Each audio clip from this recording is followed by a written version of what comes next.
پانچویں سپارے میں النساء کی آیت نمبر 29 اور 30، اس کے بارے میں گزشتہ درس میں عرض کیا گیا تھا۔ اسی کے بارے میں چند باتیں، اس میں دو چیزیں بیان کی گئیں۔ ایک فرمایا، اے ایمان والو، یا ایھا الذین آمنوا لا تاکلوا اموالکم بینکم بالباطل، آپس میں ایک دوسرے کے مال باطل، ناجائز، ناحق طریقے سے نہ کھاؤ، الا ان تکون تجارۃ عن تراض منکم، ہاں یہ کہ باہمی رضامندی سے تجارت ہو۔ تو اس طریقے سے ایک آدمی مال دیتا ہے، دوسرا آگے سے سامان دیتا ہے، تو وہ جس پہ عام معمول کے مطابق جو نفع ہے وہ تاجر کما سکتا ہے۔ دوسرا حکم آیا، وَلَا تَقْتُلُوا أَنفُسَكُمْ، اور اپنے آپ کو قتل نہ کرو، إِنَّ اللَّهَ كَانَ بِكُمْ رَحِيمًا، بے شک اللہ تبارک و تعالیٰ تم پر بڑا رحیم ہے۔ آپس میں ایک دوسرے کے مال باطل طریقے سے نہ کھاؤ، اس میں یعنی حلال کھانے کا حکم اور حرام سے منع کیا گیا۔ اس پہ تفصیلی گفتگو گزشتہ درس میں ہوئی، اور رزق حلال اس کا اثر یعنی ایک تو ہے دنیاوی اعتبار سے اور اخروی اعتبار سے، کہ آخرت میں حرام کھانے والے، ناجائز طریقے سے دوسروں کے مال کھانے والے، ان کے لیے اللہ تبارک و تعالیٰ کا غضب اور عذاب ہوگا۔ اور ایک ہے کہ اس سے روحانیت ختم ہو جاتی ہے، جس کا ایک واقعہ حضرت ابراہیم بن ادم کا گزشتہ درس میں عرض کیا گیا تھا کہ انہوں نے 2 کھجوریں کسی کی اٹھا لیں، جس سے انہوں نے کھجوریں خریدی تھیں، تو 2 کھجوریں نیچے گری ہوئی تھیں، انہوں نے سمجھا کہ شاید میری ہیں، لیکن وہ ان کی نہیں تھیں بلکہ وہ بیچنے والے کی تھیں۔ تو انہوں نے اس غلط فہمی میں وہ 2 کھجوریں کھا لیں، تو اب 40 دن تک ان کو عبادت کے اندر لذت محسوس نہیں ہو رہی، دل جمی نہیں ہو رہی۔ تو یہ یعنی حرام کھانے کی نحوست اس طرح ظاہر ہوتی ہے کہ عبادت کے اندر لذت نہیں ہوتی، عبادت سے دل اکتا جاتا ہے۔ تو رزق حلال سے عبادت کے اندر دل جمی ہوتی ہے۔ اسی لیے دیکھیے کہ بزرگوں نے اس چیز کا کتنا زیادہ اہتمام کیا ہے، صدق مقال اور رزق حلال، یعنی بات سچ کرنا اور حلال کھانا، یہ بڑا اہم اصول ہے تصوف کا۔ اور بزرگ اس چیز کا کتنا اہتمام کرتے تھے، حدیث پاک میں ہے کہ ایک صحابی تھے حضرت ابو دجانہ رضی اللہ تعالیٰ عنہ، حضور کے ساتھ فجر کی نماز پڑھتے، اور جیسے ہی نماز ختم ہوتی وہ اٹھ کے چلے جاتے۔ اب حکم یہ ہے کہ نماز کے بعد کچھ ذکر اذکار، دعا وغیرہ ہونی چاہیے، جیسا کہ آیا کرسی پڑھی جاتی ہے اور ذکر کیا جاتا ہے، دعا کی جاتی ہے۔ تو یہ نبی کریم صلی اللہ علیہ وسلم اس کی ترغیب دیا کرتے تھے کہ نماز پڑھ کے فوراً بھاگنا، ادھر سلام پھرا اور ادھر آدمی جا رہا، اس چیز کو ناپسند کیا گیا کہ نماز کے بعد بھی کچھ ذکر اذکار کیے جائیں، جس طرح اب سنتیں نفل وغیرہ پڑھے جاتے ہیں اور دعا کی جاتی ہے، ذکر اذکار، سبحان اللہ، الحمدللہ، اللہ اکبر، آیت کرسی وغیرہ۔ تو یہ صحابی فوراً نماز پڑھتے اور گھر کو چلے جاتے۔ صحابہ کرام رضوان اللہ تعالیٰ علیہم اجمعین انہوں نے بھی دیکھا، چند دن اس چیز کو دیکھا، تو پھر حضور کی بارگاہ میں عرض کیا کہ حضور یہ صحابی جو ہیں یہ ہر روز نماز پڑھتے ہیں فجر کی اور فوراً چلے جاتے ہیں۔ حضور نے ان کو طلب کیا، بھئی یہ درست بات نہیں ہے، اس طرح تم کیوں کرتے ہو؟ نماز پڑھی اور جیسا ہی سلام پھیرا اور تم اٹھ کے یہ جا وہ جا۔ تو انہوں نے عرض کیا یا رسول اللہ بات یہ ہے کہ میرے گھر کے پڑوس میں، جو میرے پڑوس میں رہتا ہے، ساتھ والے گھر میں جو آدمی رہتا ہے، اس کے صحن کے اندر دیوار کے ساتھ ایک کھجور کا درخت ہے۔ ابھی یہ کھجوریں پکی ہیں اس موسم میں، اور کھجوریں رات کو ہوا چلتی ہے تو چند کھجوریں میرے گھر میں بھی گر جاتی ہیں، تو میں نماز پڑھ کے فوراً اس لیے جاتا ہوں کہ جا کے میں وہ کھجوریں اکٹھی کروں اور اس کے مالک کے حوالے کر دوں، کہیں ایسے نہ ہو کہ میرا کوئی بچہ اٹھ کھڑا ہو اور اٹھ کے کوئی کھجور ان میں سے کھا لے، وہ اس کا حق ہے، تو بچے نہ سمجھیں تو کہیں کوئی میرا بچہ اٹھ کے کوئی کھجور اس میں سے نہ کھا لے، تو میں نماز پڑھ کے فوراً اس لیے جاتا ہوں کہ بچوں کے اٹھنے سے پہلے پہلے اس کی کھجوریں اکٹھی کر کے اس کے حوالے کر دوں۔ نبی کریم صلی اللہ علیہ وسلم نے تحسین فرمائی کہ بہت اچھا عمل ہے، بہت اچھا جذبہ ہے۔ اب وہ جو تھا اس کا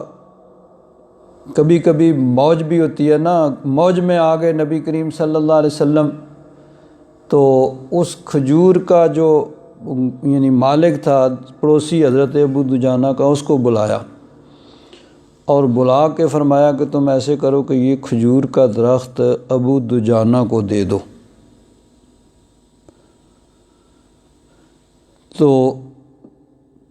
تم ایسے کرو کہ اس کے عوض، اس کے بدلے میں جنت میں مجھ سے 10 کھجوروں کے درخت لے لو۔ وہ کوئی منافق ہوگا یا کافر ہوگا، غیر مسلم ہوگا، اس نے کہا جی نہیں، مجھے نہیں چاہیے وہ 10 جنت والے کھجور، مجھے یہی اچھا ہے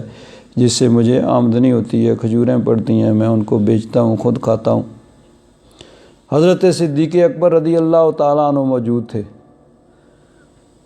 انہوں نے فرمایا چلو تم ایسے کرو، فلاں میرا باغ ہے، اس میں سے 10 کھجوروں کے درخت لے لو اور یہ درخت جو ہے ابو دجانہ کو دے دو۔ اس نے کہا ہاں یہ سودا مجھے منظور ہے، ٹھیک ہے، ہو گئی بات۔ گھر گیا اور گھر جا کے بیوی سے بات کی کہ میں یہ کھجور کا درخت 10 کھجوروں کے درخت کے عوض ابو دجانہ کو دینے کی بات کر آیا ہوں۔ اس نے کہا وہ تو ٹھیک ہے، وہ درخت تو 10 ہم لے لیں گے، یہ تو ہمارے گھر میں، یہ اس کا کیسے ہو جائے گا؟ یہ تو ہمارے گھر میں، ہمارے اختیار میں، ہم اس کو اپنے گھر میں آنے دیں نہ دینے، درخت اس کا پھل دیں یا نہ دیں۔ اس نے کہا یہ تو معلوم نہیں، بہرحال میں یہ سودا کر رہا ہوں۔ اب رات کو وہ سوئے،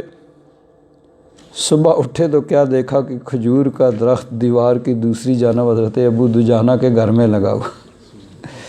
تو بہرحال یہ تو حضور کا معجزہ تھا، لیکن رزق حلال کا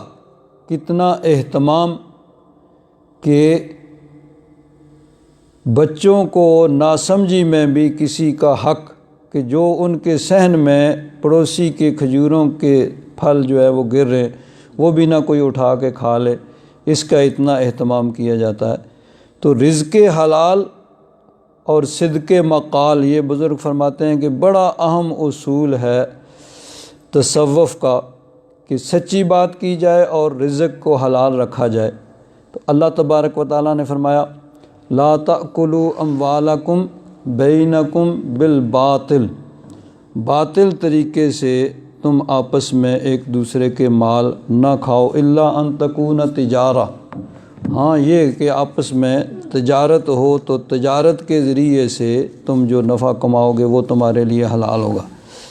اب تجارت میں بھی پھر یہ یعنی کمائی کا ایک بڑا اہم ذریعہ ہے، اور شریعت میں اس کی مدح بھی کی گئی ہے کہ تجارت کے ذریعے سے انسان جو کمائی کرے گا پاکیزہ، لیکن اس کے بھی اصول ہیں۔ تجارت کے اندر اگر انسان بے اصولی کرے گا، بددیانتی کا مظاہرہ کرے گا، تو اس کے لیے پھر یعنی اللہ تبارک و تعالیٰ اور اس کے محبوب نے بڑی وعید سنائی ہے۔ ایک حدیث پاک میں آتا ہے، نبی کریم صلی اللہ علیہ وسلم نے ارشاد فرمایا، جس نے عیب والی چیز کو بیچا اور اس کے عیب کو ظاہر نہیں کیا، کسی چیز میں عیب ہے اور اس کو ظاہر نہیں کیا اور اس کو یعنی درست اور صحیح کر کے اسی انداز میں اسی قیمت میں اس کو بیچ دیا، یہ ظاہر کیا کہ یہ درست ہے، تو وہ فرمایا کہ ہمیشہ فرشتے اس پر لعنت کرتے رہتے ہیں۔ دوسری حدیث پاک میں ہے، ایک مسلمان دوسرے مسلمان کا بھائی ہے، اور جو مسلمان اپنے بھائی کو کوئی چیز بیچے جس میں عیب ہو، جب تک بیان نہ کرے اسے بیچنا حلال نہیں ہے، یعنی اس کو وہ سائدہ اور اس کا وہ کھانا درست نہیں ہوگا۔ حضرت ابو ہریرہ رضی اللہ تعالیٰ عنہ روایت کرتے ہیں کہ نبی کریم صلی اللہ علیہ وسلم ایک دفعہ بازار تشریف لے گئے، اور بازار میں ایک غلے کا ڈھیر ہے، تو غلے کے ڈھیر کے پاس سے گزرے تو نبی کریم صلی اللہ علیہ وسلم نے اس غلے کے ڈھیر کے اندر اپنا ہاتھ ڈالا تو تری محسوس ہوئی انگلیوں کی۔ ارشاد فرمایا، یہ کون ہے، کس کا ہے یہ؟ ایک شخص نے عرض کیا، میرا ہے حضور، اس پہ بارش پڑ گئی تھی اور بارش کا پانی پڑا اس لیے یہ گیلا ہو گیا۔ تو نبی کریم صلی اللہ علیہ وسلم نے ارشاد فرمایا، تو نے بھیگے ہوئے کو اوپر کیوں نہیں کر دیا کہ تاکہ لوگ دیکھتے، یعنی اوپر تو خشک ہے اور نیچے اس کا گیلا ہے، بھیگا ہوا ہے۔ فرمایا جو دھوکہ دے وہ ہم میں سے نہیں۔ تو اس طرح یعنی دھوکے کے ذریعے سے انسان مال تو کما لیتا ہے لیکن اس کے اندر برکت نہیں ختم ہوتی، برکت جو ہے وہ نہیں رہتی، وہ ختم ہو جاتی ہے، اور وہ اللہ تبارک و تعالیٰ کی ناراضگی کا سبب بنتا ہے۔ حضرت عبداللہ بن عباس، بہقی شریف کی حدیث پاک نقل کی گئی ہے کہ ایک دفعہ حضرت عبداللہ بن عباس بیٹھے ہوئے تھے، ایک آدمی آیا اور آ کر کہنے لگا کہ ہم حج کے لیے آ رہے تھے، راستے میں ہمارا ایک ساتھی فوت ہو گیا، تو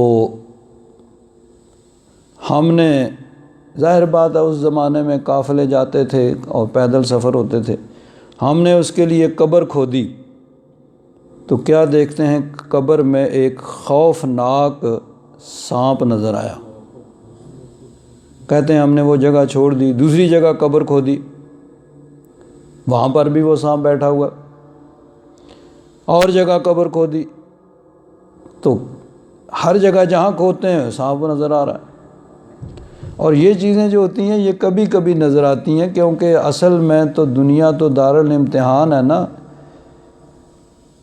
آخرت میں اصل میں حساب ہوگا، اور آخرت کا پہلا مرحلہ قبر ہے، اور قبر کا معاملہ جو ہے وہ زندوں سے عام طور پر پوشیدہ ہوتا ہے، ان کو نہیں پتہ ہوتا کہ قبر میں کیا ہو رہا ہے۔ اوپر سے اگر اس کو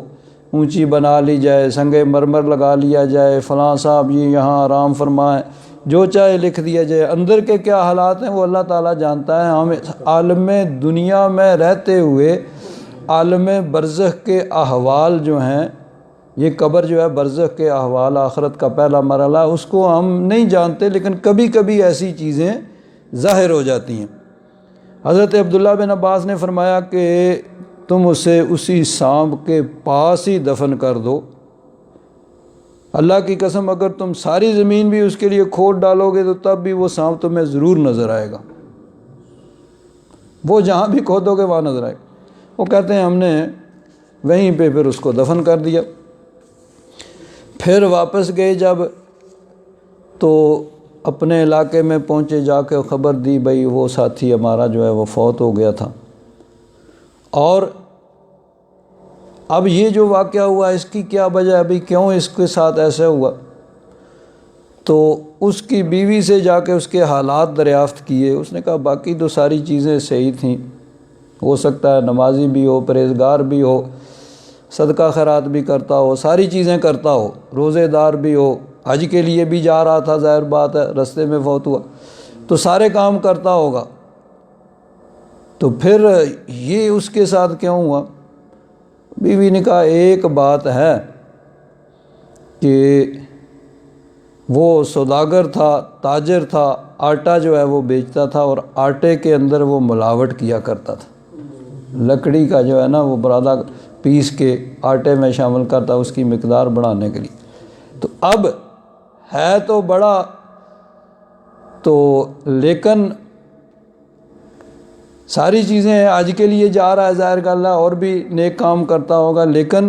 ایک کام ایسا جس کی وجہ سے اس کو یعنی اس طرح کی سزا ملی. تو رزق حلال اس کی بڑی اہمیت ہے. امام قاضی ثناء اللہ پانی پتی رحمۃ اللہ تعالیٰ علیہ تفسیر مظہری کے اندر بھی اس چیز کا ذکر کرتے ہیں، اور اس کے حاشیے کے اندر ایک حدیث پاک نقل کی گئی ہے. حضرت ابو امامہ رضی اللہ تعالیٰ عنہ سے مرفوع روایت، یعنی نبی کریم صلی اللہ علیہ وسلم کا ارشاد ہے، اگر تاجر میں 4 باتیں ہوں تو اس کی کمائی پاک ہوتی ہے. 4 چیزیں اس کی ہوں. کون سی؟ فرمایا خریدتے وقت وہ جو چیز خرید رہا ہے نا اس کی برائی نہ کرے. عام طور پر یہ ہوتا ہے نا کہ جب آدمی، خاص طور پر جو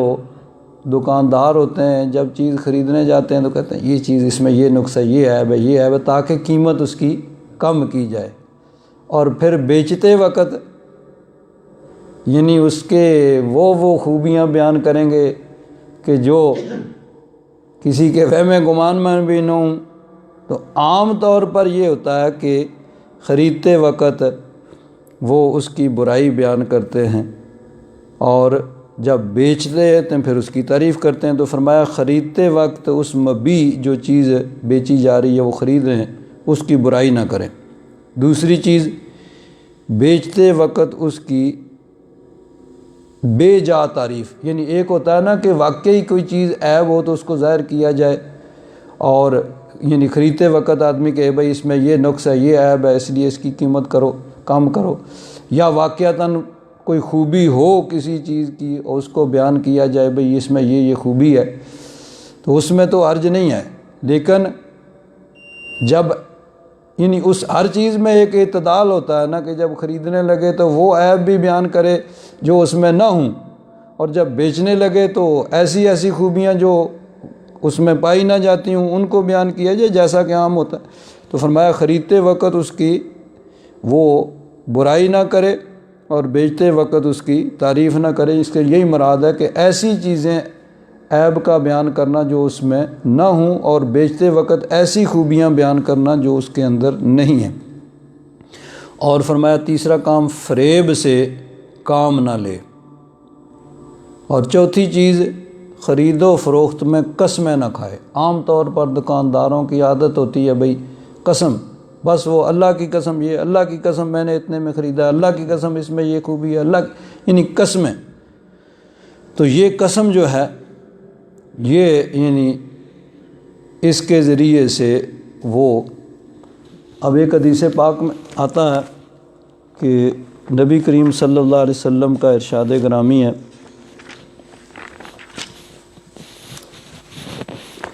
کہ قسم کے ذریعے سے مال تو آدمی کا بک جاتا ہے، لیکن کیا ہوتا ہے کہ اس میں سے برکت ختم ہو جاتی ہے، کہ برکت اس میں نہیں رہتی. بے شک آدمی قسم کھائے گا، دوسرے کو اعتماد دلائے گا، اور اس اعتماد کی وجہ سے اس کا مال تو بک جائے گا، لیکن اس کے اندر جو برکت ہے وہ ختم ہو جائے گی. دوسری حدیث پاک حضرت عبد الرحمن بن سبل وہ بیان فرماتے ہیں کہ میں نے رسول اللہ صلی اللہ علیہ وسلم سے سنا، آپ فرما رہے تھے تاجر ہی فاجر ہے، یعنی وہ نافرمان اور گناہگار ہے. صحابہ کرام نے عرض کیا یا رسول اللہ کیا اللہ تعالیٰ نے بے کو حلال نہیں کیا؟ اللہ تعالیٰ قرآن پاک میں ارشاد فرماتا ہے وَأَحَلَّ اللَّهُ الْبَيْعَ کہ بے یعنی تجارت کو اللہ تعالیٰ نے حلال کیا ہے۔ فرمایا کیوں نہیں؟ اللہ تعالیٰ نے بے کو حلال کیا ہے مگر تاجر بیچتے وقت قسمیں کھاتے ہیں اور گناہ گار ہوتے ہیں،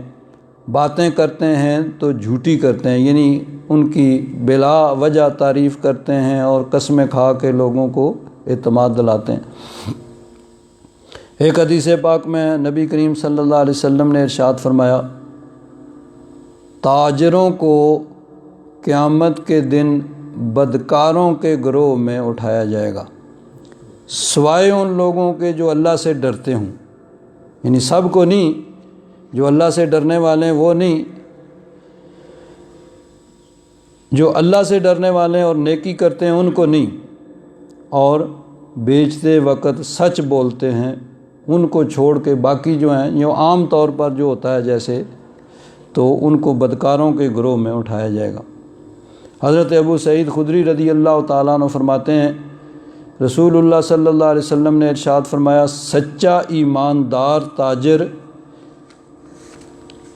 انبیاء اور صدیقین اور شہیدوں کے ساتھ اٹھایا جائے گا۔ سچا ایماندار تاجر ایمانداری سے تجارت کرتا ہے تو اللہ تبارک و تعالیٰ دنیا میں بھی اس کو برکتیں عطا فرمائے گا اور آخرت میں وہ شہیدوں کے ساتھ اٹھایا جائے گا۔ ایک حدیث پاک میں حضرت عبداللہ بن عمر فرماتے ہیں کہ نبی کریم صلی اللہ علیہ وسلم نے ارشاد فرمایا سچا ایماندار مسلمان تاجر قیامت کے دن شہیدوں کے ساتھ اٹھایا جائے گا۔ اس طرح کے مختلف یعنی ایک حدیث پاک میں کہ اللہ کی مدد خوش اعمال یعنی اچھے عمل کرنے والے تاجروں کے ساتھ ہوتی ہے۔ ایک حدیث پاک میں سچا تاجر قیامت کے دن عرش کے سائے میں ہوگا۔ حضرت معاذ بن جبل ارشاد فرماتے ہیں کہ رسول اللہ صلی اللہ علیہ وسلم نے ارشاد فرمایا پاکیزہ ترین کمائی ان تاجروں کی ہے کہ جب بات کرتے ہیں تو جھوٹی نہیں کرتے، کوئی وعدہ کرتے ہیں تو اس کے خلاف نہیں کرتے، جب ان کے پاس امانت رکھی جائے تو خیانت نہیں کرتے، اور خریدتے وقت مبی یعنی وہ چیز جو اس وقت جس کا سودا ہو رہا ہے اس کی برائی نہیں کرتے، اور بیچتے وقت اس کی تعریف نہیں کرتے۔ مطلب وہی ہے کہ ایسی برائی یا ایسی خوبی جو اس میں نہیں ہے اس کو بیان کیجیے۔ اور ان پر قرض ہو تو ادائیگی کو ٹالتے نہیں، اور کسی پر قرض ہو تو آر نہیں دلاتے، یعنی خود کسی کا دینا ہو اور دے سکتے ہیں تو اس میں ٹال مٹول نہیں، اور دوسرے سے اگر لینا ہو اور وہ نادار ہے تو اس کو یعنی نرمی کریں اور مہلت دیں۔ اب جب آدمی کوئی بھی تجارت کرتا ہے، محنت مزدوری کرتا ہے، کوئی بھی رزق حلال کے لیے جب آدمی کوشش کرتا ہے تو یہ اس کا عمل یعنی اللہ تبارک و تعالیٰ کی بارگاہ میں اس کے لیے ثواب کا باعث اور سبب بنے گا۔ چنانچہ حدیث پاک میں حضرت کعب بن عجرہ رضی اللہ تعالیٰ عنہ فرماتے ہیں کہ حضور نبی کریم صلی اللہ علیہ وسلم تشریف فرما ہیں، آپ کے پاس سے ایک آدمی گزرا، صحابہ اکرام رضوان اللہ تعالیٰ علیہم اجمعین نے اس کو دیکھا کہ وہ اپنے یعنی محنت مزدوری کام کاج کاروبار کے لیے بڑی محنت کر رہا ہے، پوری دلچسپی سے وہ اپنا کام کاج کر رہا ہے۔ صحابہ کرام نے عرض کیا یا رسول اللہ اگر اس کی یہ دوڑ دھوپ، اس کی کوشش محنت دلچسپی اللہ کی راہ میں ہوتی تو کتنا اچھا ہے، جتنی محنت یہ یہاں کر رہا ہے مال کمانے کے لیے، اگر اتنی کوشش محنت اللہ کی راہ میں کرتا تو کتنا اچھا ہوتا۔ نبی کریم صلی اللہ علیہ وسلم نے سنا تو فرمایا کہ جو اپنے اہل و عیال بال بچوں کی پرورش کے لیے دوڑ دھوپ کرتا ہے اور کوشش کرتا ہے، محنت کرتا ہے، رزق حلال کے لیے وہ کوشش کرتا ہے، تو فرمایا وہ اللہ کی راہ میں ہی شمار ہوتا ہے۔ یعنی تم یہ سمجھتے ہو صرف کہ اللہ کی راہ میں وہ ہے کہ جو تلوار لے کر جا کے دشمنوں سے کافروں سے لڑے، ان کو مارے، خود زخمی ہو، خود مر جائے، کیا صرف وہی اللہ کی راہ میں ہے؟ فرمایا کہ جو رزق حلال کے لیے کوشش کرتا ہے، محنت کرتا ہے، اصل تو نیت ہے نا، نیت انسان کی دیکھی جاتی ہے۔ رزق حلال کے لیے وہ کوشش کر رہا ہے اور جائز طریقے سے، حق طریقے سے، اگر کسی کا ملازم ہے تو صحیح طریقے سے وہاں کام چوری نہ کرے، خود اپنا کام ہے تو اس میں بددیانتی نہ کرے، کسی کا حق نہ مارے۔ تو فرمایا کہ جو رزق حلال کے لیے اپنے اہل و عیال کی پرورش کے لیے کوشش کر رہا ہے کہ وہ اللہ کی راہ میں ہی شمار ہوتا ہے، چاہے وہ اس کے اہل و عیال ہوں، بیوی ہوں، بچے ہوں، والدین کی خدمت کے لیے کوشش کر رہا ہے، وہ اللہ کی راہ میں شمار ہوگا۔ اپنے لیے رزق حلال کے لیے کوشش کر رہا ہے تو پھر بھی وہ فی سبیل اللہ ہی شمار ہوگا، اور بجائے اس کے کہ وہ کسی سے مانگے، کسی کے آگے ہاتھ پھیلانے کی بجائے وہ محنت مزدوری کر رہا ہے، تو وہ سب اللہ کی راہ میں ہی شمار ہوں گے کہ اللہ تبارک و تعالی نیت کو دیکھتا ہے کہ انسان کی نیت کیا ہے۔ تو بہرحال رزق حلال کی بڑی اہمیت ہے، اور رزق حلال کا ایک بڑا اہم ذریعہ جو ہے وہ تجارت ہے، تو اس کے لیے اس کے بارے میں بھی خاص طور پر احادیث مبارکہ میں جو ہے وہ بیان ہوا۔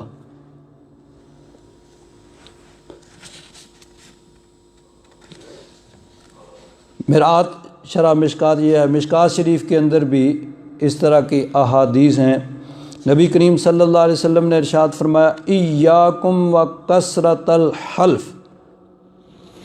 اے لوگو، یعنی خاص طور پر یہ تجارت کرنے والوں کے لیے ہوتا ہے نا کہ وہ زیادہ قسمیں کھاتے ہیں، تو فرمایا زیادہ قسمیں کھانے سے رک جاؤ، بچو، فی البیع فإنہ ینفق ثم یمحق، اس کے ذریعے سے یہ تو ہو سکتا ہے کہ مال تمہارا بک جائے لیکن اس میں سے برکت جو ہے وہ ختم ہو جائے گی، برکت اس میں نہیں رہے گی۔ تم خواہ مخواہ زیادہ قسمیں، یعنی زیادہ قسمیں چاہے سچی بھی ہوں پھر بھی نہیں کھانی چاہیے، تو اور جھوٹی قسم تو بہت ہی برا۔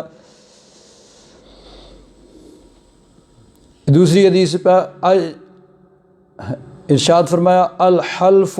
منفقۃ للسلعۃ،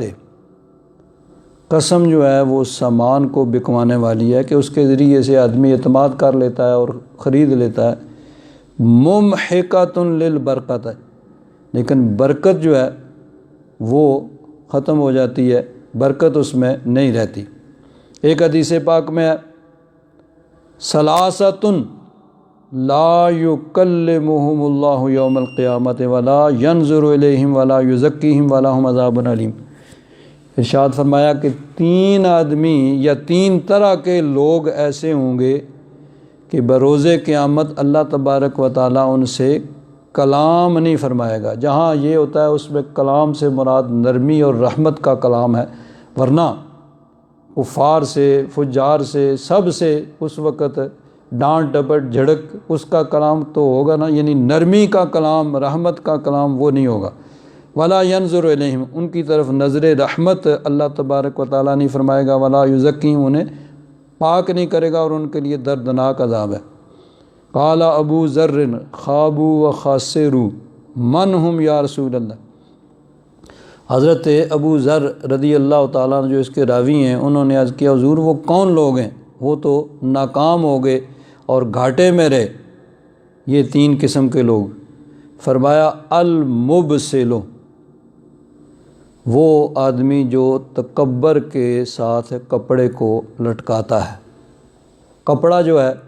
شرعی حکم یہ ہے کہ ٹخنے سے اوپر ہونا چاہیے،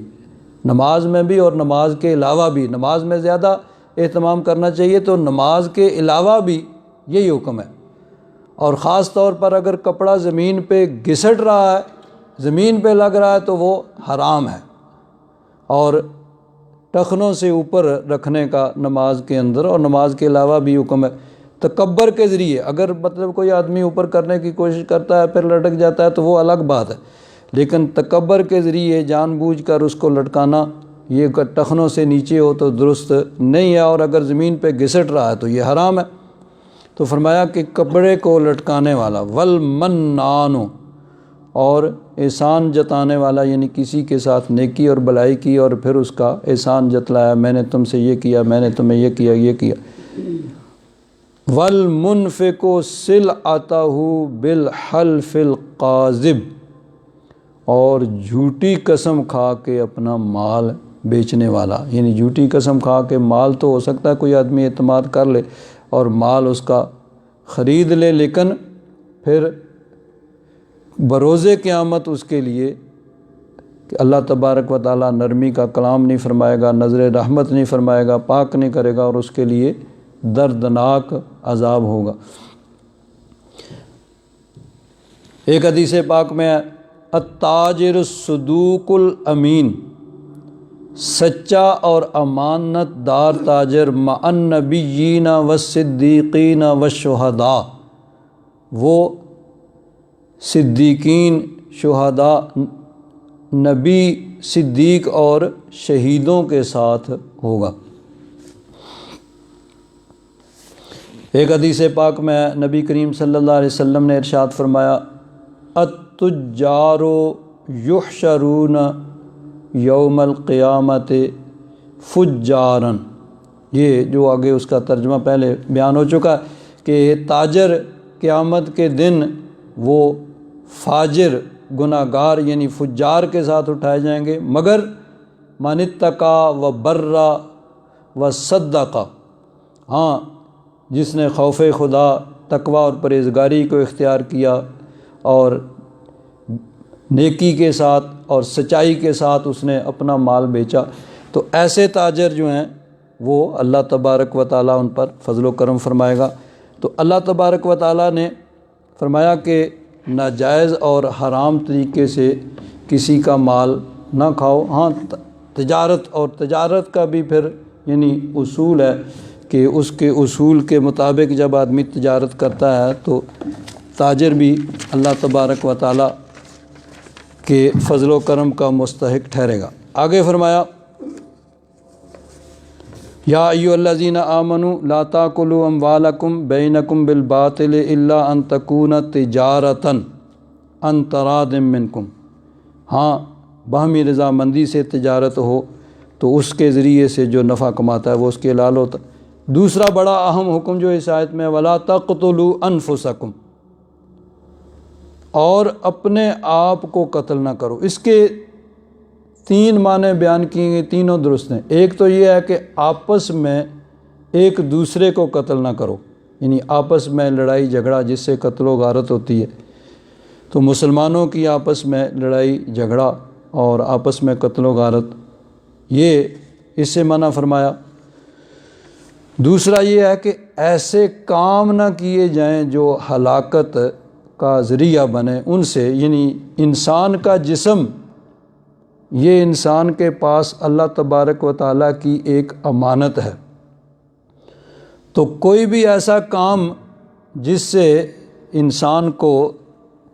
جسمانی طور پر نقصان پہنچے وہ بھی اس کے لیے درست نہیں ہے، تو ایسے کام نہ کرو جو تمہاری ہلاکت کا سبب بنے۔ چنانچہ ایک حدیث پاک ہے حضرت عمر بن عاص رضی اللہ تعالیٰ عنہ، یہ تمام مفسرین نے تقریباً اس کی تفسیر میں اس حدیث پاک کو نقل کیا ہے۔ حضرت عمر بن عاص وہ ایک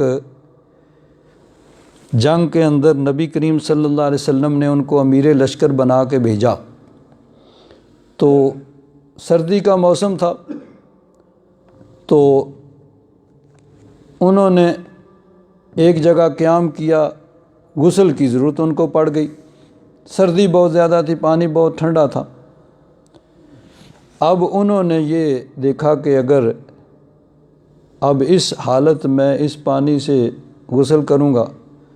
تو بہت زیادہ نقصان کا ڈر ہے۔ انہوں نے کیا کیا، تیمم کیا، اور تیمم کر کے انہوں نے نماز پڑھ لی، امیر لشکر تھے، جماعت کرائی، نماز پڑھا دی۔ نبی کریم صلی اللہ علیہ وسلم کے پاس جب آئے، حضور کی بارگاہ میں یہ واقعہ عرض کیا گیا، نبی کریم صلی اللہ علیہ وسلم نے حضرت عمر بن عاص کو بلایا اور فرمایا کہ تو نے اس طرح حالت جنابت میں غسل کی ضرورت تھی اور تم نے غسل کیے بغیر صرف تیمم کر کے تم نے یعنی نماز پڑھا دی۔ تو عرض کیا حضور اللہ تبارک و تعالیٰ ارشاد فرماتا ہے وَلَا تَقْتُلُوا أَنفُسَكُمْ، اپنے آپ کو قتل نہ کرو۔ اور مجھے یقین تھا کہ اگر اس حالت میں اس یعنی سردی کے اندر اس ٹھنڈے پانی سے غسل کرتا تو شاید میری موت واقع ہو جاتی۔ تو فرماتے ہیں حضور نے سن کر حضور مسکرائے اور کچھ نہیں فرمایا، یعنی یہ حدیث تقریری گویا حضور نے ان کی اس عمل کو جائز قرار دیا۔ اب لیکن یہ ہے کہ وہ حضرت عمرو بن عاص مجتہد تھے، انہوں نے اپنے اجتہاد سے یہ یعنی کام کیا اور حضور نے اس کی توثیق فرما دی۔ ہر آدمی جو ہے وہ اس کا فیصلہ کرنا یہ مشکل ہوتا ہے۔ اب کوئی بعض چیزیں ہوتی ہیں کہ اس سے متعلقہ شعبے کے لوگ جو ہیں وہ کہیں گے، وہ بتائیں گے بھائی کس طرح کرنا چاہیے۔ تو بہرحال حضرت عمرو بن عاص رضی اللہ تعالیٰ عنہ نے اپنے اجتہاد سے یہ کام کیا تو نبی کریم صلی اللہ علیہ وسلم نے اس کی توثیق فرما دی۔ تو کوئی ایسا کام جو ہلاکت کا سبب بنے وہ بھی جائز نہیں ہے۔ اور ایک عام معنی یہ ہے وَلَا تَقْتُلُوا أَنفُسَكُمْ، اپنے آپ کو قتل نہ کرو، یعنی خودکشی کو، اپنے آپ کو قتل کرنے کو اللہ تبارک و تعالیٰ نے منع فرمایا۔ اور یہ فعل یعنی اپنے آپ کو قتل کرنا یہ حرام، ناجائز اور گناہ کبیرہ ہے کہ اللہ تبارک و تعالیٰ نے منع فرمایا کہ اپنے آپ کو قتل نہ کرو۔ اگر کوئی آدمی اپنے آپ کو قتل کرتا ہے تو وہ یعنی ایک تو اپنی جان کو لے رہا ہے اور ایک اپنی آخرت کو وہ یعنی اس کو عذاب کا اپنے آپ کے لیے اسباب پیدا کر رہا ہے کہ اللہ تبارک و تعالیٰ کے حکم کی نافرمانی کر کے اس نے اپنی جان کو بھی یعنی تباہ کیا، اپنی جان کو بھی ختم کیا اور پھر آخرت کے عذاب کو بھی مول لیا۔ حدیث پاک میں آتا ہے، حضرت ابو ہریرہ رضی اللہ تعالیٰ عنہ فرماتے ہیں نبی کریم صلی اللہ علیہ وسلم نے ارشاد فرمایا من قتل نفسہ بحدیدۃ فحدیدتہ فی یدہ یتوجع بہا فی بطنہ فی نار جہنم خالدا مخلدا فیہا ابدا، کہ جو آدمی کسی تیز دھار چیز سے اپنے آپ کو قتل کر لے گا، تیز دھار چیز میں سے چاقو، چھری، اس طرح کی چیز، تو وہ اس کے ہاتھ میں ہوگا اور وہ جہنم کے اندر ہمیشہ اپنے آپ کو اسی کے ساتھ کاٹتا رہے گا جس کے ذریعے سے اس نے اپنے آپ کو دنیا میں کاٹ کے قتل کیا ہے۔ تو آج کے دور میں جس طرح مثلاً یہ گولی وغیرہ جو اپنے آپ کو گولی مار کے قتل کرتا ہے تو اس کی سزا پھر جہنم میں ایسے ہی ہوگی۔ اور فرمایا وَمَنْ شَرِبَ سَمًّا فَقَتَلَ نَفْسَهُ فَهُوَ يَتَحَسَّاهُ فِي نَارِ جَهَنَّمَ خَالِدًا مُخْلَدًا فِيهَا أَبَدًا، کہ جو زہر پی کے خودکشی کرتا ہے تو وہ جہنم میں ہمیشہ وہی زہر کھانے والا یا پینے والا، تو اس کو وہ زہر کو کھاتا رہے گا، اسی کو پیتا رہے گا، اسی یعنی جہنم کے اندر کو یہ سزا ملے گی۔ وَمَن تَرَدَّى مِن جَبَلٍ فَقَتَلَ نَفْسَهُ فَهُوَ يَتَرَدَّى فِي نَارِ جَهَنَّمَ خَالِدًا مُخْلَدًا فِيهَا أَبَدًا، جس نے اپنے آپ کو بلندی سے گرا لیا، پہاڑ کے اوپر سے اپنے آپ کو گرایا اور پہاڑ سے گرا کے اس نے اپنے آپ کو قتل کر دیا، تو وہ ہمیشہ جہنم میں وہ اسی طرح گرتا رہے گا۔ تو کوئی بھی کسی بھی ذریعے سے، کسی بھی طریقے سے جو اپنے آپ کو دنیا میں قتل کرتا ہے، اپنے آپ کو ختم کر لیتا ہے، تو پھر قیامت کے دن اور اس کے بعد جہنم میں اس کو یہ سزا ملے گی۔ ایک حدیث پاک میں ہے، ایک جنگ میں نبی کریم صلی اللہ علیہ وسلم تشریف فرما ہیں حضرت ابو ہریرہ رضی اللہ تعالیٰ عنہ فرماتے ہیں شہدنا مع رسول اللہ صلی اللہ علیہ وسلم حنیناً، ایک جنگ یعنی غزوہ حنین میں ہم نبی کریم صلی اللہ علیہ وسلم کے ساتھ تھے۔ فقال لرجل ممن يدعى بالاسلام ھذا من اہل النار، ایک شخص جنگ میں مسلمانوں کے ساتھ تھا، حضور کے لشکر میں شامل تھا، تو اس کے بارے میں حضور نے فرمایا کہ یہ جہنمی ہے۔ لوگوں کو بڑی حیرانگی ہوئی کہ یہ آدمی اس کے بارے میں، یعنی جو بظاہر لشکر کے اندر شامل ہے اور سارے کام مسلمانوں والے کر رہا ہوگا، نماز بھی پڑھتا ہوگا ساتھ ہر جگہ۔ فرماتے ہیں فلما حضرنا القتال، اور دوسری روایت میں ہے کہ ایک صحابی فرماتے ہیں کہ میں نے کہا کہ آج میں دیکھوں گا کہ یہ جو ہے بظاہر تو اس میں کوئی ایسی بات نظر نہیں آ رہی ہے، لیکن حضور نے فرمایا کہ یہ جہنمی ہے، تو حضور کا فرمان تو حق اور سچ ہے، کوئی ایسی بات ضرور ہوگی جو ہماری عقل میں نہیں، ہماری سمجھ میں نہیں آ رہی، ہمیں نظر نہیں آ رہی، ہمارے علم میں نہیں ہے، لیکن بات کوئی ضرور ایسی ہوگی کہ یہ آدمی جہنمی ہوگا، ہمارے علم میں نہیں ہے۔ فرماتے ہیں میں اس کے ساتھ ساتھ رہا، تو جنگ میں کیا ہوا، بڑی سخت اس نے لڑائی کی، اور کیا ہے کہ لا یدع لہم شاذۃ ولا فاذۃ، وہ نہ کسی اکیلے کو چھوڑتا نہ جتھے کو چھوڑتا، ہر طرف جاتا اور جو دشمن ہے ان پہ حملہ کرتا اور آدمیوں کو قتل کر لیتا۔ اب کیا ہوا، وہ جو آدمی جس نے حضور سے سنا تھا کہ جہنمی ہے، وہ اس کے پیچھے پیچھے دیکھ رہا ہے، بھائی بظاہر تو بڑا بہادری سے لڑ رہا ہے، جو بھی سامنے آتا ہے اس کو مار رہا ہے، اور حضور نے فرمایا یہ جہنمی ہے، کوئی وجہ ضرور ہوگی۔ تو وہ اس کے پیچھے پیچھے جہاں جاتا اس کے پیچھے، کبھی کھڑا ہوتا تو وہ کھڑے ہو جاتے، اور چلتا تو چل پڑتے، تیز چلتا۔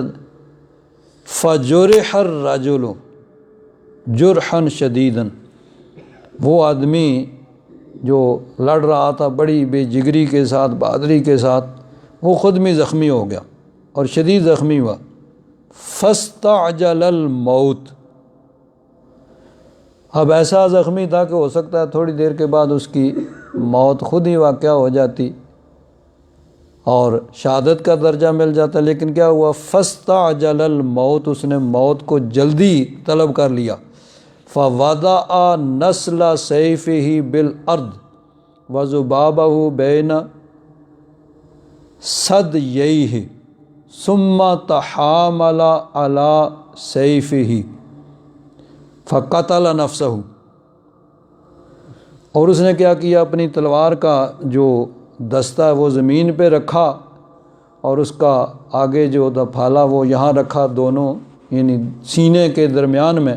اور اوپر اپنا وزن اس پہ ڈالا۔ جب ڈالا تو تلوار اس کے اندر پوست ہو گئی اور اس کی موت واقع ہو گئی۔ فخرج الرجل الی رسول اللہ صلی اللہ علیہ وسلم، وہ آدمی جو تھا نا جنہوں نے حضور سے سنا تھا کہ یہ جہنمی ہے، اور بظاہر کوئی ایسی چیز نظر نہیں آ رہی تھی، لیکن یقین تھا کہ حضور کا فرمان درست ہے، جو حضور نے فرمایا وہ درست ویسے ہی ہوگا، تو وہ فوراً آئے حضور کی بارگاہ میں، عرض کیا اشہد انک رسول اللہ، قال وما ذاک، حضور نے فرمایا کیا ہوا، قال الرجل الذی ذکرت آنفا انہ من اہل النار، حضور جس کے بارے میں آپ نے فرمایا تھا نا کہ وہ جہنمی ہے، فاعظم الناس ذالک، لوگوں کو یہ بات بڑی بھاری عجیب معلوم ہوئی تھی کہ اتنا آدمی جو اتنی بہادری سے لڑ رہا ہے اور بظاہر اس میں کوئی ایسی بات نہیں، اس کے بارے میں یہ فرمایا تھا۔ تو کیا ہوا، فقلت انا لکم، میں نے لوگوں سے کہا تھا کہ میں دیکھوں گا بھئی یہ اس میں کیا بات ہے۔ تو وہ جب زخمی ہوا تو فاستعجل الموت، اس نے موت کو جلدی لے لیا اور اس نے اپنے آپ کو قتل کر دیا۔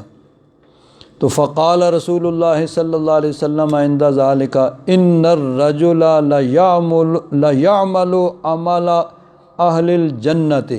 فیما یبدو للناس وہو من اہل النار، کبھی کبھی ایسے ہوتا ہے کہ کوئی آدمی ایسے کام کرتا ہے کہ لوگ سمجھتے ہیں جنتی ہے، یعنی جنتیوں والے نیک اعمال کرتا ہے، لیکن ہوتا وہ جہنمی ہے کہ لوگوں کے علم میں کوئی ایسی بات نہیں ہوتی ہے جو اس کے جہنم جانے کا سبب بنتی ہے۔ وَإِنَّ الرَّجُلَ لَيَعْمَلُ عَمَلَ أَهْلِ النَّارِ فِي مَا يَبْدُو لِلنَّاسِ وَهُوَ مِنْ أَهْلِ الْجَنَّةِ، اور بعض اوقات کوئی آدمی بظاہر ایسے کام کرتا ہے جو جہنمیوں والے ہوتے ہیں لیکن ہوتا ہے جنتیوں میں۔ تو اب لیکن یہ ہمارے پاس تو کوئی ایسا کوئی ایسا ذریعہ نہیں جس کے ذریعے سے ہم یہ جان سکیں۔ ہمارا تو صرف ظاہر میں کہ ہم جو ظاہر دیکھیں گے اسی کے مطابق انسان سوچے گا اور اسی کے مطابق فیصلہ کرے گا، لیکن بسا اوقات ایسے بھی ہوتا ہے کہ کوئی آدمی عمل ایسے کر رہا ہے جو جنتیوں والے ہیں لیکن ہوتا وہ جہنمی ہے، لوگوں کے علم میں نہیں ہوتا، اور بعض اوقات کوئی ایسا آدمی ہوتا ہے جو جہنمیوں والے عمل کر رہا ہوتا ہے لیکن ہوتا وہ جنتی ہے، لوگوں کے علم میں نہیں ہوتا۔ تو اس کی ایک مثال یہی ہے کہ وہ آدمی اسلامی لشکر میں حضور کے ساتھ شامل ہے لیکن پھر اس نے خودکشی کر لی اور جہنم جانے کا سبب بن گئے۔ تو یہ بھی یاد رکھیں کہ خودکشی جو ہے یہ گناہ کبیرہ ہے، اللہ تبارک و تعالیٰ کی ناراضگی کا سبب ہے، جس کے لیے احادیث اللہ تعالیٰ نے قرآن پاک میں بھی اسے منع کیا اور احادیث مبارکہ میں بھی اس کی شدید وعید آئی ہے۔ لیکن اگر کوئی مسلمان کلمہ گو ہے تو بہرحال اس سے خودکشی سے وہ کافر نہیں ہوگا کہ اس کی نماز جنازہ جو ہے ادا کی جائے گی، اس کو مسلمانوں کی طرح دفنایا جائے گا اور اس کے لیے دعائے مغفرت بھی کی جائے گی۔ ایک خودکشی کا واقعہ ہوا، نبی کریم صلی اللہ علیہ وسلم نے خود نہیں اس کی نماز جنازہ پڑھائی، تاکہ لوگوں کو اس بات کی اہمیت کا پتہ چلے کہ کتنا یہ شدید اور گناہ کا کام ہے کہ حضور نے نماز جنازہ اس کا نہیں پڑھا، دوسروں کو کہا۔ ایک حدیث پاک میں ہے کہ ایک صحابی وہ حضور کے بارگاہ میں آئے اور ان کو کوئی تکلیف ہوئی، انہوں نے خودکشی کر لی، تو ان کے ساتھی تھے، انہوں نے دیکھا تو پوچھا کیا حال؟ انہوں نے کہا کہ باقی تو ہجرت کی وجہ سے، حضور کی بارگاہ میں آنے کی وجہ سے اللہ کا کرم ہو گیا، معافی ہوگی، لیکن انہوں نے اپنی یہاں سے نسیں کاٹی تھیں جن کے ذریعے سے خون نکلے اور خون نکلا اور وہ ان کی موت واقع ہوگی۔ انہوں نے کہا اللہ تعالیٰ نے فرمایا کہ جو خود تو نے خراب کیا ہم اس کو ٹھیک نہیں کریں گے۔ تو وہ صحابی حضور کی بارگاہ میں آئے اور واقعہ بیان کیا اور عرض کیا حضور مہربانی فرماؤ، کرم فرماؤ، اس کے لیے دعائے مغفرت فرما دو۔ تو حضور نے ان کے لیے دعائے مغفرت بھی فرمائی۔ تو بہرحال گناہ کبیرہ ہے اور جہنم کے عذاب کا سبب ہے، لیکن بہرحال اگر وہ مسلمان ہے اور اس کو جائز نہیں سمجھتا ہے، ایک ہے کہ کسی حرام کام کو جب آدمی جائز سمجھتا ہے تو پھر تو وہ دائرہ ایمان سے خارج ہو جاتا ہے نا۔ تو اگر مسلمان ہے اور اس نے خودکشی بھی کی ہے تو گناہ کبیرہ اور عذاب کا سبب ہے، لیکن مسلمانوں کے لیے یہی حکم ہے کہ وہ اس کی مغفرت کی دعا کریں گے، اس کا جنازہ پڑھیں گے اور اس کے لیے دعائے مغفرت کی کریں گے۔ باقی اللہ تبارک و تعالیٰ کے بعد تو اللہ تبارک و تعالیٰ نے ارشاد فرمایا یا ایھا الذین آمنوا، اے ایمان والو، لا تاکلوا اموالکم بینکم بالباطل، تم اپنے مال آپس میں باطل طریقے سے نہ کھاؤ، الا ان تکون تجارتا عن تراض منکم، ہاں یہ کہ تجارت ہو آپس میں باہمی رضامندی سے، ولا تقتلوا انفسکم، اور آپس میں ایک دوسرے کو قتل نہ کرو، ان اللہ کان بکم رحیما، بے شک اللہ تبارک و تعالیٰ تم پر بڑا رحیم ہے۔ ومن یفعل ذلک عدوانا وظلما، جس نے عدوان سرکشی اور ظلم کے ساتھ یہ کیا، خودکشی یا دوسروں کا مال کھانا یا جو بھی باقی پیچھے احکام بیان ہوئے، وہ تو جو عدوان سرکشی اور ظلم کے ساتھ ایسا کرے گا، فسوف نصلیہ نارا، پھر ہم عنقریب اس کو آگ میں لے جائیں گے، وکان ذلک علی اللہ یسیرا، اور یہ اللہ تبارک و تعالیٰ پر آسان ہے۔ الحمدللہ رب العالمین والصلاۃ والسلام علی حبیبہ سیدنا و مولانا محمد وعلی آلہ وصحبہ اجمعین۔ اللہم انک عفو کریم تحب العفو فاعف عنا یا عفو۔ صلی اللہ تعالیٰ علیہ حبیبی سیدنا محمد وعلی آلہ